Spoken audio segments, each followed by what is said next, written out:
আবু যর গিফারি রাদিয়াল্লাহু তাআলা আনহু থেকে বর্ণিত, তিনি বলেন, আমি রাসূলুল্লাহ সাল্লাল্লাহু আলাইহি ওয়াসাল্লামকে বললাম যে আমাকে কিছু নসিহত করো।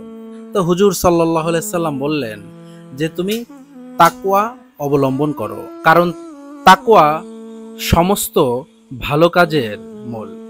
আমি বললাম, হে আল্লাহ রাসূল, আমাকে আরো কিছু নসিহত করুন। হুজুর সাল্লাল্লাহু আলাইহি ওয়াসাল্লাম তখন বললেন, খুব গুরুত্ব সহকারে কোরআন তেলাওয়াত করো, কারণ কোরআন তেলাওয়াত দুনিয়াতে তোমার জন্য নূর অর্থাৎ আলো এবং আখিরাতে তোমার সঞ্চিত ভান্ডার হিসেবে উপস্থিত করা হবে। প্রকৃতপক্ষে যে অন্তরে আল্লাহ তাআলার ভয় তৈরি হয়ে যায়, সে অন্তর দ্বারা কোনো গুনাহের কাজ হতেই পারে না। মহান আল্লাহ তাআলা বলেন,